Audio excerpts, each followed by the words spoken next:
Բարև ձեզ սիրելի հեռուստադիտողներ, ձեր եթերում հարցեր քրիստոնեական հաղորդաշարն է։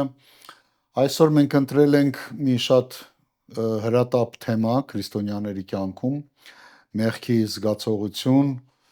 ներքին հանդիմանություն կամ ապրել հոգով։ Այս թեմայի շուրջ մենք խոսենք հովիվ Արթուր Նազարյանի հետ, կփորձենք պարզաբանել տարբեր տեսանկյուններից այս հարցը։ Հովիվ Արթուր,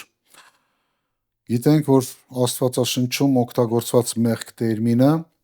թարգմանվում է կամ բացատրվում է որպես նշանակետից շեղված կամ նպատակից շեղված։ Արդյոք սա է ապրում մարդը, այս հասկացությունն է ունենում մարդը, երբ ունենում է խղճմտանք կամ ներքին հանդիմանություն, ոնց կբացատրեք, նա համարում է իրան նպատակից շեղված, թե սա վերաբերում է զուտ արարքին։ Բարև ձեզ։ Ինձ թվում է, այո, ինքը զգում է, որ ինքը մի բան այն չի անում, ճիշտ չի, մի բան ճիշտ չի։ Եթե խոսքը գնում է Աստծու կողմից ներգործության, եթե դրա մասն է խոսքեթում, իհարկե մարդը ապրում է, որ իր կյանքը սխալ է, ինքը կարիք ունի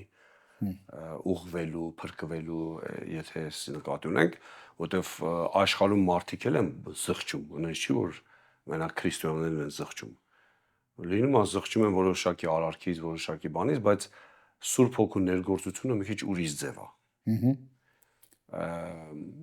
Մարդը ընդհանուր իր կյանքը տենում է, որ սխալ է։ Հիմնականում էս է, այլ ոչ թե մի ինչ-որ բանն է սխալ արել, հիմնականում սխալ է։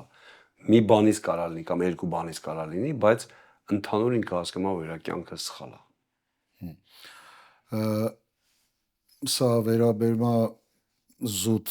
ասենք, քրիստոնեական դրույթներին, մարդու քրիստոնեական կյանքի, թե սա կարող է նաև կենցաղային եւ ինչից է զղջում, այդ նկատի ունենք։ Իհարկե կարա տարբեր լինի, հաստատ։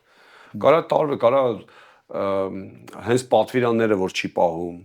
կարա լինի կենցաղային, կարա լինի աշխատանքի մեջ, կարա լինի տարբեր տեղերում կարա լինի։ Այսինքն ոչ ճիշտ հարաբերություն, ոչ ճիշտ մոտեցում, երեխեք է դաստիարակություն, կնոջ հետ, կենցաղ, ամեն ինչ կարա լինի։ Ամենայն դեպս ամեն հարցը կարելի է բերել Աստվածաշնչի լույսի ներքո, այո, ճիշտ վերաբերմունք ունենալ, թե նույնիսկ կենցաղային հարցերում։ Այո, սովորություններում, կուլտուրայի մեջ։ Հիսուս Քրիստոսում մենք շնորհքի տակ ենք, սակայն խղճմտանքը մեզ հաճախ հանդիմանում է կատարված այս եւ այն մեղքի համար, քանի որ մենք մարմինի մեջ ենք ու մարդը ունակա մեղք գործելու։ Խղճմտանքը ահազանգում է, որ սխալ է, բայց մեկ անգամ սա չես կարող ասես, որ մեկ անգամ կատարում ու վերջ։ Կյանքի ընթացքում, օրերի, ապրած օրերի ընթացքում սա կրկնվող երևույթ է։ Ոնց մարդը վերաբերվի, որպեսզի չընկնի ինքնադատապարտության մեջ, որ ինքը միշտ մեղք է գործում, չի կարողանում Աստծո դրած ճանապարհով գնալ եւ այս ինքնադատապարտությունից ոնց պաշտպանվի մարդը։ Փառք Աստծո, Աստծո շնորհքի համար։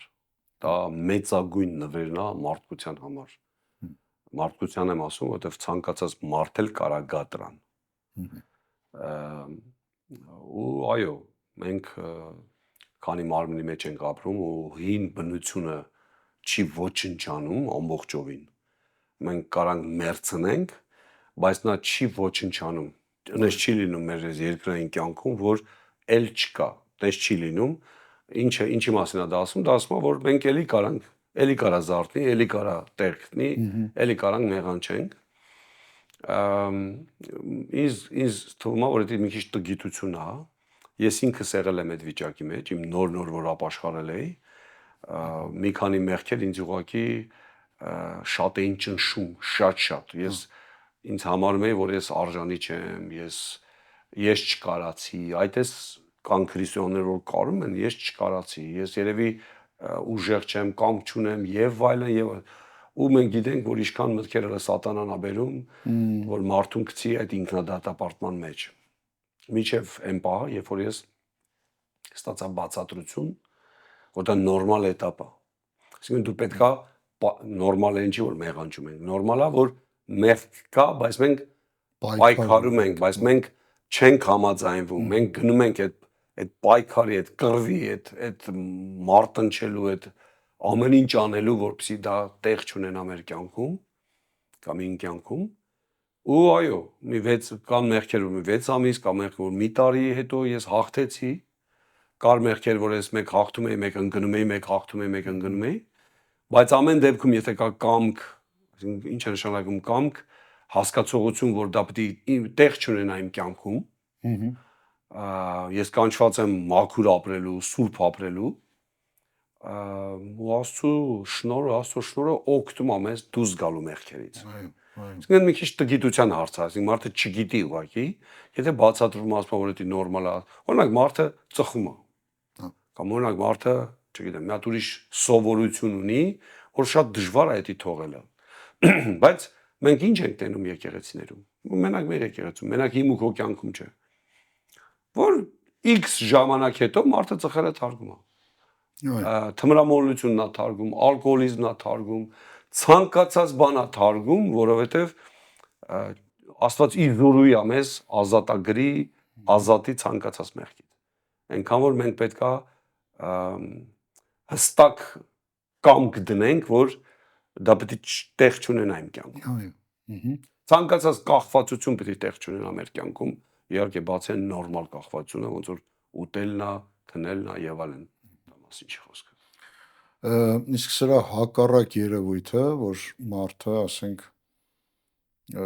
դասի նորմալ է, ես մարմնի մեջ եմ, ու սկսի անտարբեր վերաբերվել այդ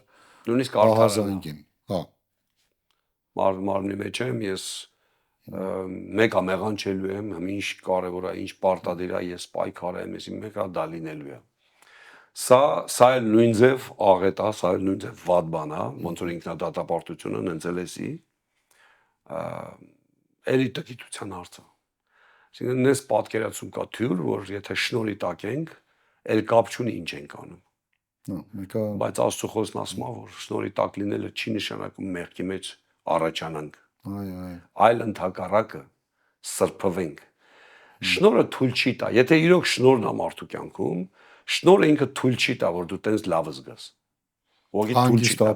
Թույլ չի տա։ Դու զղջում ես ապրելու։ Պետք է հենց Աստծո գործը դա է։ Այդ ձև ենք մենք տեսնում ով է Աստծուն հանդիպել։ Եթե մարդը իմիջայլոց է ունենալ Աստծուն չի հանդիպել։ Զուտ թեորապես գիտի ինքը ու թեորապես էլ ինքը իրան արդարացնում է։ Ո մեկը փրկված է։ Ու ինչ որտեղ ոնց որ լոգիկայով ճիշտ է, բայց Աստծո ներկայությունը մեր կյանքում թույլ չի տալի, այդ բնությունը ուղղակի թույլ չի տալի, որ մենք լավ զգանք, եթե մեղքի մեջ ենք ապրում։ Այո։ Ներքին հանդիմանությունը ինչի հետ է կապված։ Հենց Սուրբ Հոգու ներգործության հետ է կապված։ Հենց Աստծո ներկայության հետ է կապված։ Այսինքն մարդը երբ է սկսում զղջում ապրել, հանդիմանություն ապրել, երբ որ Աստված ներկա է կյանքում։ Իսկ մարդու կողմից այդ կախված է մարդու աստվածաճանաչության հետ։ Աստված ճանաչությունը, եթե համարում ենք Աստծո հետ հարաբերվել, հա, եթե համարում ենք, որ դա զուտ գիտություն է, ոչ։ Չէ, կապված է, բայց այդ չի որոշիչը։ Այստեղ կարևորը որ մարդը բաց լինի Աստծո առաջ ու ապրի փոխհարաբերվի Աստծո հետ։ Էսի է կարևոր։ Իսկ օրինակ դաստիարակությունը կամ միջավայրի ազդեցությունը կապ ունի այդ հանդիմանության ընկալման հետ։ Ինչ որտեղ այո։ Եթե ընտանիքում, եկեղեցում կա մի որոշակի կարգ, որ դա ըստ Աստծո խոսքի իհարկե, դա ազդում է մարդու վրա։ Սենց տենենց, հաստատ։ Ընդհանրենք մի բայց դա ամբողջը չի։ Այս է կարևոր։ Ասենք մի եկեղեցում ասենք ինչ-ինչ կարգեր կան, ըստ դրա մարդը շարժվում է ու երբ այդ կարգը զանց է անում, սա մեղք է, թե ուղղակի այդ սովորույթներից Այստեղ տարբեր շերտեր կան։ Եթե եկեղեցում կամ ընտանիքում դաստիարակությունը կամ կարգ ու կանոնը հիմնված է միայն Աստծո խոսքի իման վրա, այո, դա մեղք է, եթե դու չանես։ Բայց որոշ դեպքերում եկեղեցին ունի տենց իշխանություն, որ իրանք որոշեն իրանց համար ինչը կարելի է, ինչը չի կարելի։ Բայց էլի պիտի ընդհանուր Աստվածաշնչի շրջանակներում դա լինի, այլ ոչ թե ուղղակի մի հատ այնպես բան, որ ոչ միտեղ չկա գրած։ Ու իհարկե, եթե մարդը դա չարեց, նա մեղավոր է լինելու։ Կարելի է օրինակներ ասել, տարբեր օրինակներ ասել, որ եկեղեցում այդ կարգն է դրած, օրինակ,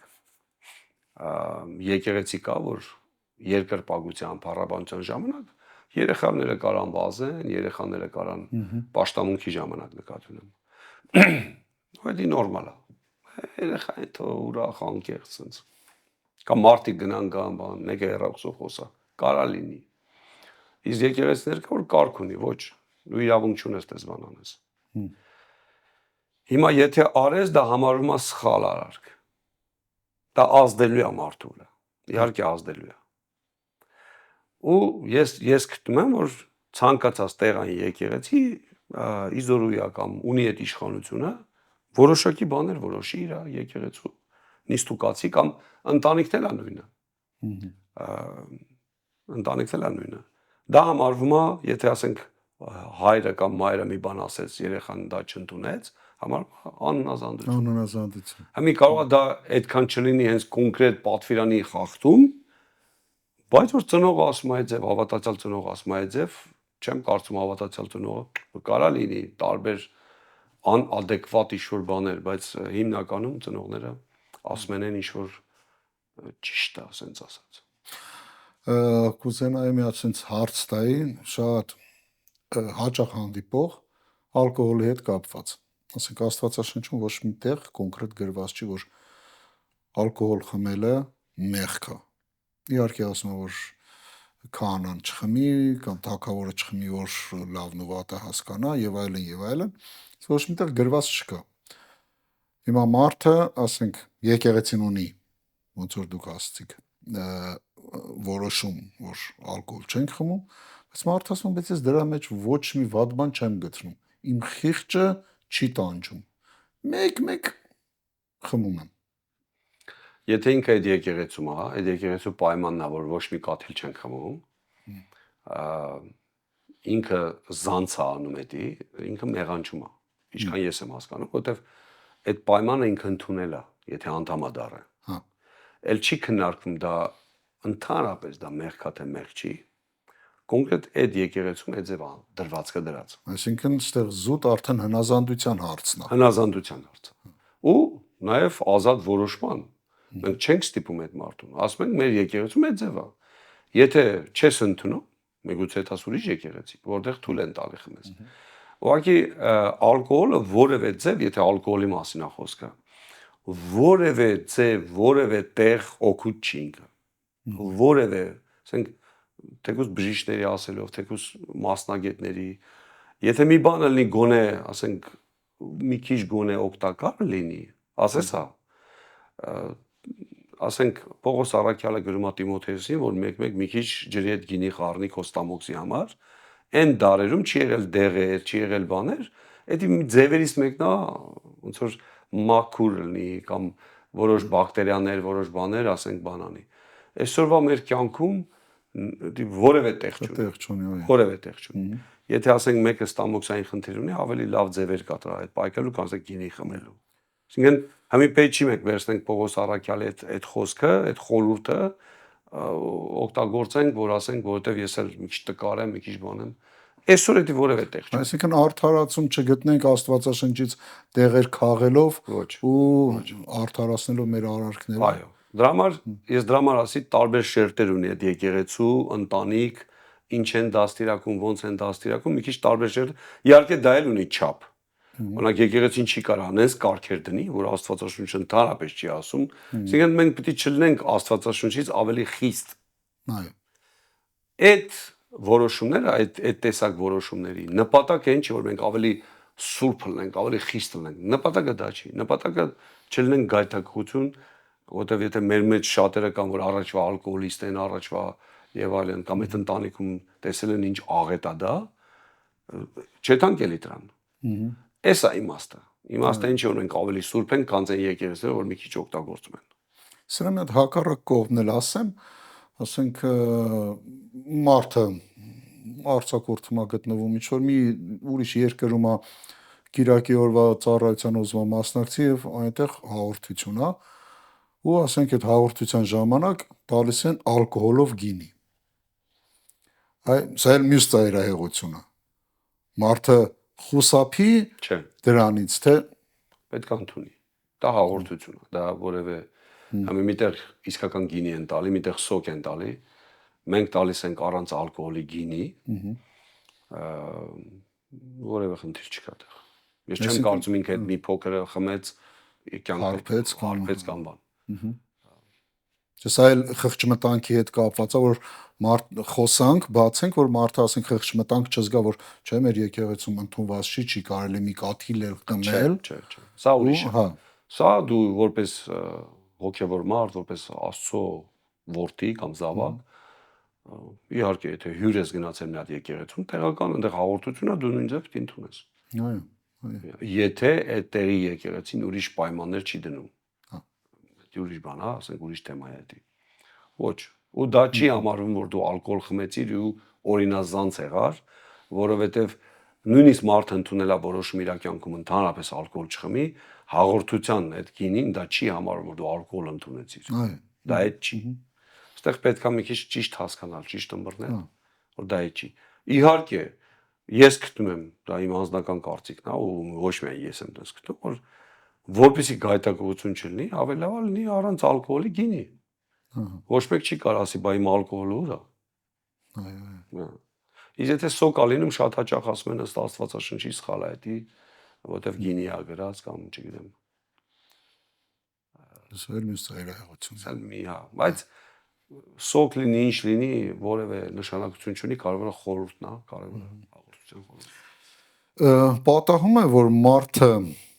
չլինի մեղքի մեջ, բայց ներքին հանդիմանություն ունենա ինչ-ինչ արարքների հետ կապված։ Դե եթե չլինի մեղք հասկացողությունն էլ է շատ լայն, կոնկրետ մեղքերի մասին գրած է Նոր Գտակարանում, մանավանդ շատ հատ գրած է,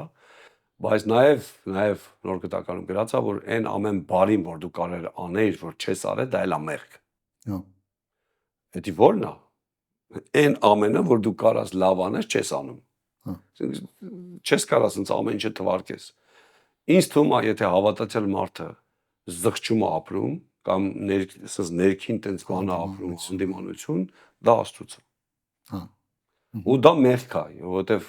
այսինքն դա սխալ է։ Դա սպանություն չի միգուցե բան, բայց չգիտեմ, եղբորը տեսավ նեղ վիճակի մեջ, աշկերը փակեց կամ հայացքը շրջեց բան, հետո հանդիմանությունը սխալ արեցի։ Սա մեղք է։ Այսինքն նման դեպքերում էլ մարդը պետք է արթուն լինի, որ նույնիսկ եթե ինքը չի հասկանում, բայց իր խղճմտանքը խիղճը տանջում է, ամենայն դեպս Աստծո մոտ գնալ։ Այո, Նոր Գտակարանում ասում է, եթե քո սիրտն է քեզ տանջում, այսքան առավել Աստված։ Հա։ Այսինքն դա ցույց է տալի, որ այո, դու սխալ բան ես արել, հա։ Ու դա ասում ես ողորմությունն է։ Հաստատ, դա շատ լավ է, որ այդ ձև է, մարդը այդ ձև զգայուն է, այլ ոչ թե հակառակը։ Ինչպես պիտի մարդը զատորոշի կատարվածը մեղք էր թե ոչ։ Ըստ Աստծո խոսքի։ Նոր ասեցինք, որ ոչ թե մենք ենք որոշում, որն է մեղք, որը մեղք չի, այլ Աստված է որոշում։ Ընդհանրապես ամեն ինչն է Աստված որոշում։ Մենք ուղղակի կատարում ենք այն ինչ որ Աստված որոշել է։ Այո։ Հա, այսինքն այնպես չի, որ իմ համար մեղք է, քո համար մեղք չի։ Այստեղ մի հատ վտանգ կա, որ եթե ասենք, ընդհանրենք մարդը այնքան էլ լավ չի իմանում Աստծո խոսքը, կամ լավ չի հիշում ինչ որ տեղեր, ասենք կարդացել անցել է, կամ նորը հավատա, չգիտի, սա դառնա արդարացում, որ իմ արարքի մեջ օրինակ ես չեմ գտնում Աստվածաշնչում մի տեղ,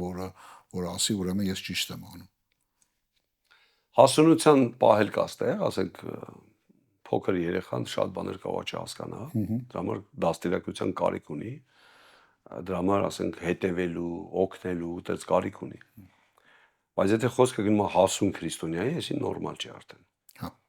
Չի կարող ասի ես չէի իմանում, բայց այսքան տարի դու հավատացել ես, բա գոնե պիտի մի անգամ գոնե Աստվածաշունչը կարդաս։ Դրա համար այո, կա տարիքային նորահավատելը շատ բաներ տեղյակ չի իմանում, չի պատկերացնում։ Դրա համար կան մարդիկ, որ ասում են, սա սենց է, սա նենց է։ Երեխուն ծնողն ասում է, զգուշ, կվառես ձեռներդ։ Հա։ Պարտադիր չի երեխան ամեն ինչի տակով մեջով անցնի, որ նոր հասկանա, որ դա Փառք Աստծո, դրա համար կա դաստիարակողներ, նույնը եկեղեցում։ Պարտադիր չի նոր հավատը ամեն ինչի մեջով անցնի, նոր հետո անձնական փորձ հետո ունենա, ասի, նոր էսի պետք չէր անել։ Դրա համար կան մարդիկ նախորդ ասում են, որ մի արա էդի։ Այսինքն կարանք սենց ասենք, որ այդ հանդիմանությունը ոչ թե ներսից ոչ մենակ ներսից կարող է, նաև դրսից կարող է։ Ու լավ է դրսից էլ գա, ու լավ է։ Որտեվ մարդու խիղճը շատ կապված է իր դաստիարակություն, ուսմունք, ինֆորմացված լինելու հետ է կապված։ Եթե ինքը ինֆորմացված չի, իր խիղճը իրան չի տանջելու։ Հա։ Իսկ խիղճը Աստված չի։ Խիղճը այդ ամբողջը չի, որ որոշի։ Բայց եթե տարիների ընթացքում դու Աստվածաշունչ սերտում ես, կարդում ես, ուտում ես, արդեն քո խիղճը այդ ամեն ինչը գիտի, արդեն դրա համար ահազանգ է ձևավորվում այդ իհարկե։ ներքին, հա։ Համի եթե մարդը չգիտի, դրա համար կան կողից մարդիկ, ավակ, հովիվ, խնամակալ, որ ասում են, էսի մեղք է։ Ինքը զգում է, չի զգում, դա ուրիշ հարց է, բայց երբ որ ասվում է ու իրոք տեղն էլ ցույց է տրվում, արդեն խիղճը միանում է տեղ, վերջ։ Կան մարդիկ ասում են, բա լավ չի դեպքում քիչ ինֆորմացված լինենք։ Բայց չի կարա տենց լինի։ Դու չես կարա մեկին սիրես, իր մասին քիչ իմանաս։ Չի լինի տենց, չի աշխատում դա։ Այսինքն կարանք գանք այն համոզման, որ միշտ չի, որ սիրտը հանդիսանում է մեր ինդիկատորը, չափորոշիչը։ Այո։ Մենք մեղքի մեջ ենք, թե չէ։ Աստծո խոսքից ես միտեղ ասեմ, Ժողովող 9:3-ը գրած է, որ մարդկանց ես կեսից եմ կարդում, գրած է, որ մարդկանց որդիների սիրտը լի է չարությամբ եւ նրանց սրտում խենթություն կա։ Ասենք ես թարգմանությունը ասենց է թարգմանել։ Նախ պիտի մեկ անգամ եւս ես ասեմ ինչա սիրտը։ Սիրտը մենք նկատի չունենք այս պոմպի հետ, այս աշխատող ֆիզիկապես, հա։ Սիրտ նկատի ունենք քո ներսը, որտեղ դու որոշումներ ես ընդունում, որտեղ որ կարևոր որոշումներ ընդունում։ Հիմա եթե մարդը Աստծո հետ է ապրում, ճիշտ է սիրտը աշխատում։ Եթե Աստծո հետ չի, կամ հավատացյալ է, բայց այս պահին ինքը Աստծո հետ չի, կարա լինի, սառել է, չգիտեմ, ուշք ու միտք ուրիշ բան անգել, շեղվել է, գայթակղվել է, հնարավոր է, մոլորվել է, հնարավոր է։ Ու վստահել սրտին այդ պարագայում լրիվ սխալ է։ Մենք պիտի վստահենք Աստծո վրա, Աստծո խոսքի վրա։ Աստծո խոսքից է գալի մեր սիրտը արդեն ինչ է անում կամ մեր խիղճը։ Այսինքն սրանք եթե եղել է, պրակտիկայում եղել է, որ մարդն ասում է, իմ սիրտը ինձ չի բանանում, հետո ես տեսել եմ ոնց այդ մարդը եկեղեցից դուրս գալի։ Այդ սիրտը ուր է տանում։ Որտեվ խենթություն կա, չարություն կա, այդ ամեն ինչ կա։ Մյուս կողմից ամենայն դեպս այդ սիրտն էլ հիմնվում է մարդու իմացության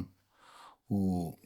դաստիարակության ու մյուս իմացության ու նաև այդ պահին ինքը Աստծո հետա թե չէ։ Որտեվ այդ իմացությունը, եթե ինքը մի քանի ամիս չօգտագործել, մի քանի ամիս ինքը ինչ-որ բանով տարված եղավ, արդեն իր մոտ էլ կարա ձևափոխում լինի։ Այդ սիրտը ուրիշ տեղ է, ուրիշ սիրտ է անելու սենց։ Դե սիրտը ընդեղ է արդեն։ Հա։ Ասում է ում որը որ թանկ է քո համար, քո սիրտը տեղա չէ։ Գանձը, որտեղ քո գանձն է, այնտեղ էլ ձեր սրտերն է։ Այսինքն եթե հավատացյալ մարդը տարված է, օրինակ եմ ասում, կարա լինի այդ ձև, որ հավատացյալ մարդը տարված է մի թանկ ավտոմեքենա գնելով, որը որ ինքը իրանից մեղ չի ներկայացնում։ Հա։ Ասենք չեն կարող ասենք, եթե մեկ ուզում է լավ մեքենա առնի, դա մեղք է։ Եթե հնարավորություն ունես այդ, բայց եթե ամբողջ սրտով արդեն սիրահարված ես, խենթի պես արդեն մենակ այդ ես մտածում, օրվա նպատակ, հա, դե իհարկե քո սիրտն էլ է տեղ է տալու արդեն։ հա, Արդեն ուրիշ բաները քո համար մի քիչ տհաճել է ալնելու, որտեվ խանգարում է քեզ իրականացնել քո սիրած բանը։ Այտենց ավտոներում պետք է փող հետ գցես, պետք է այս, բայց Աստծո խոսքն ասում է սրան օգտի, նրան օգտի եւ այլն եւ այլն։ Սա արդեն բերելու է այտենց վատ վիճակի մեջ։ Դա համար լավ է մարդը միշտ ինքը իրան ստուգի, ինչի մեջ է ինքը։ հա, Հավատքի մեջ եմ ես Աստվածին։ այո, Ոնց որ Դավիթն էր ասում, ստուգի իմ սիրտը։ Ես ճիշտ ճամփի վրա եմ, թե չէ։ այս սրա հետ կապված ցանկանայի հարցնեի, իսկ ուսմունքային հարցերում ոնց է, Այսինքն այսինքն սիրտը ուսմունքային հարցերում մարդը, ասենց ասած, գնա իր սրտի հետևից, էլի հիմնվելով ինչ-ինչ ինֆորմացիաների վրա ստացած, ասենք մարդը կարա սիրտը ճշտի կամ հակառակը, այսպես ասած, խափի ու մարդը սխալ ուսմունքների մեջ ընկնի։ Եթե մարդը էլի հրապուրվի ընկնի սխալ ուսմունքների մեջ, սխալ տեղ այդ տանելու։ Ինչ է նշանակում սխալ ուսմունք, նշանակում է դա Աստծուց չի, ճիշտ չի։ Ու ոչ ճիշտ ուսմունքը մեզ տանելու է ոչ ճիշտ տեղ։ Ասում է սուտ մարգարեներ, սուտ ուսուցիչներ սխալ բաներ են սովորեցնելու, շեղ են տանեն ուրիշ տեղ։ Ու երբ որ շեղվում է մարդը, արդեն իր խիղճը տեն շեղված է արդեն, կամ իր սիրտը շեղված է արդեն։ Ինքը չի համարելու դա մեղք։ Հա։ Իսկ այ ոնց կարա մարդը հասկանա դա Դե փոխհարաբերություն Աստծո հետ ու միշտ ինքը իրան մի հատ ստուգի։ Հա։ Մի չեմ ասում ամեն օրը 8 անգամ դնի իրան ստուգի, դա չի մեր քրիստոնեական կյանքը։ Բայց ժամանակ առ ժամանակ ծոմապահություն, աղոթք, պաշտամունքի ժամանակ, երկրպագության ժամանակ, դա ամենաիդեալական ժամանակ։ Արդեն տրվում է, սիրտը բացում է Աստծո առաջ ու արդեն այդտեղ էտմա փոխհարաբերություն։ Աստված էլ ցույց կտա, այսի ճիշտ չի։ Ամենայն դեպս եթե մարդը սրտանց զբաղված է Աստծո հետ, Աստված թույլ չի տա, որ մարդը նույնիսկ եթե մի պահ ինչ որ մի բան շոյի ականջը լսի կամ եսիմինչ հաստատ միևնույնը կբերի ինչ որ մի միջոցով։ Այո, եթե ինքը բաց է Աստծո առաջ, եթե ինքը միշտ երկրպագում է Տիրոջը, Աստված փրկելու է այդ մարդուն։ Գաղատացիներին ուղված նամակում 5-րդ գլխի 16-րդ տողում հետևյալ խոսքերն են գրված. Բայց ասում եմ, հոգով գնացեք եւ մարմնի ցանկությունը չեք կատարել։ Ինչպես կբացատրեք հոգով քայլել կամ հոգով ապրելը արտահայտությունները։ Ինչ է դա նշանակում։ Դա նշանակում է Աստծո խոսքով ապրել, դա նշանակում է հոգուն տեղ տալ, այսինքն այդ զգայարանները զարգացնել։ Ես զգայարան ասելով չեմ նկատի ունեմ փշաքաղվել, բան, այդ մակարդակը չէ։ Երբ որ դու զգում ես, որ Սուրբ Հոգին քեզ առաջնորդում է, դա պիտի մարդը հասկանա եպա։ Օրինակ Եբրայեցիս 5-րդ գլխի վերջի խոսքերը սա է ասում, որ ժամանակին նայելով որ դուք պետք է լինեք ուսուցիչներ, բայց հիմա դուք չեք կարող զանազանեք, այդ չկա, ձեր մոտ չի զարգացած այդ դու հասկանում ես հոգին քեզ ինչ է ասում։ Զգացողություն։ Գաղատացիները 6-րդ գլխում որ ասում է դուք որ հոգևոր եք, ով որ մեղքի մեջ է գնացեք հանդիմանեք ճիշտ ձևով։ Այդ հոգևոր եք նկատում ունի դու զգում ես հոգուց ինչ է։ Այլ ոչ թե այդպես քո կարծիք այդ մարդուն ես ասում։ Շատ դեպքերում ասում ես ոչ թե նրա համար որ շահես քո եղբորը, այլ տեսար ես նկատեցի, տեսար ես քեզ տեղը դրեցի։ Էսի ջարդող, ավիրող, էսի սեր չի։ Դրա համար մարդը պետք է զարգանա դրա մեջ, որ հոգուն տեղ տա։ Գաղատացիների պարագայում մենք պետք է այդ գիրքը ճիշտ հասկանանք, ճիշտ բացատրենք, որ գաղատացիներին Պողոս Ավետարանը ասում է, ով ձեզ կախարդեց, որ ճիշտ սկսել եք, սխալ գնացիք։ Այսինքն իրանք հոգով սկսել էին, հավատքով, հոգով, բայց հետո սկսեցին ինչ մարդիկ եկան, ասեցին պետքա թլպատվեք, պետքա օրենք պահեք, պետքա բան եւ այլն, որոշակի բաներ պետքա անեք մարմնի հետ կապված։ Այո։ Լվացումներ, ծիսակատարություն, թլպատվել եւ այլն։ Դրա համար այնք ասում մարմնի գործերը, մեկ էլ,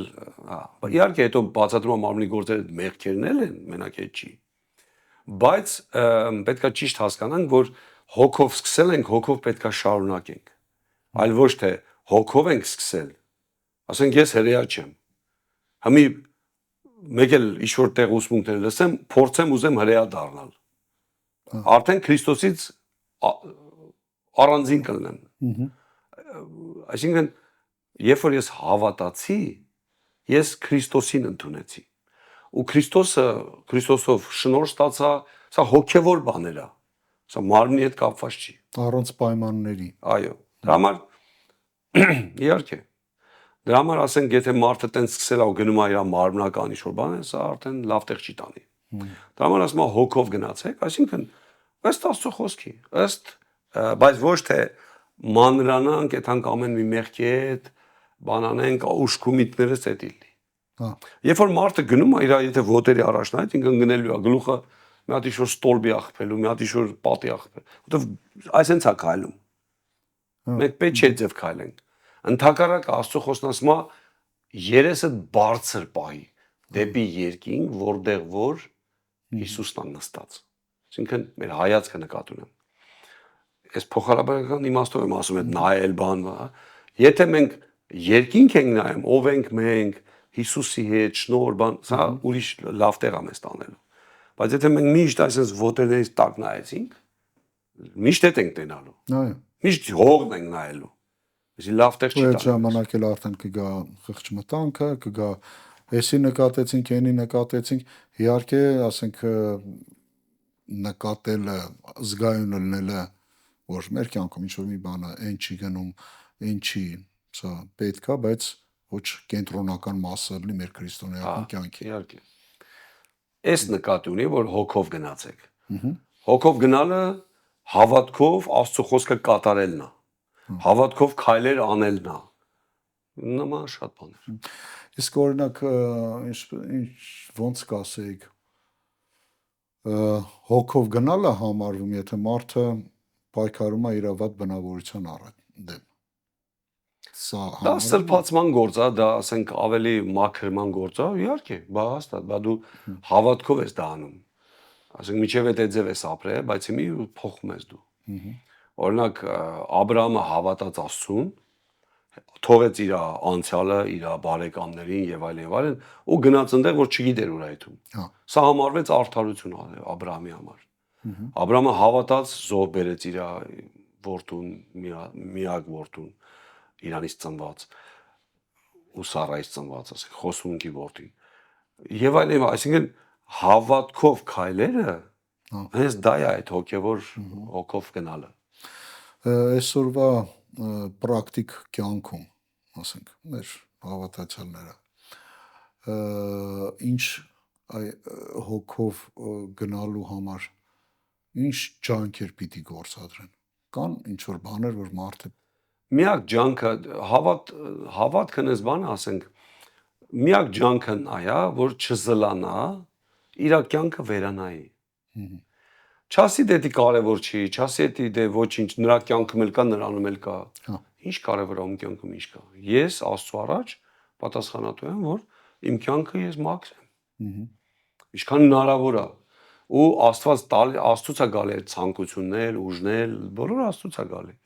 Բայց եթե ես ինչքան դա ներդնեմ, այնքան ես ավելի հոգևոր կաճեմ։ Իմիջիալոց հոգով քայլելով է լինում, որ մարդը հոգևոր աճում է։ Թե չէ հոգևոր չի աճի։ Այսինքն գիտությունը չի, որ հոգով աճում է։ Եկեղեցում երկար տարիները չի, այլ հոգով քայլելն է, որ հոգով աճում է։ Հավատքի քայլեր անելը։ Հա։ Հավատքով քայլեր անել։ Սա ամեն ինչը հավատքով քայլեր է։ Օրինակ կուլտուրա, սովորություն, ընտանիք, մոտեցում, ասենք լրիվ կարա սխալ լինի կամ որոշ բաներ սխալ լինի։ Ամեն ինչը պետք է բերվի լույսին, ամեն ինչը պետք է բերվի Աստծո խոսքով։ Այո։ Շնորհակալ ենք ով Արտուր այսօրվա խոսակցության համար։ Սիրելի հեռուստադիտողներ, հոգով ընթացեք, եղեք օրհնություն ձեր եկեղեցու համար, աճեք հոգով, աճեք Քրիստոսի մարմնի մեջ ձեր տեղը, ձեզ նախատեսած տեղը գրավելու համար։ Այսքանով ավարտում ենք մեր հաղորդումը, եղեք օրհնված, ուղարկեք ձեր հարցերը մեր էլեկտրոնային փոստին, կփորձենք պատասխանել, կհանդիպենք հաջորդ հաղորդմանը, եղեք օրհնված։ Տեր օրհնի։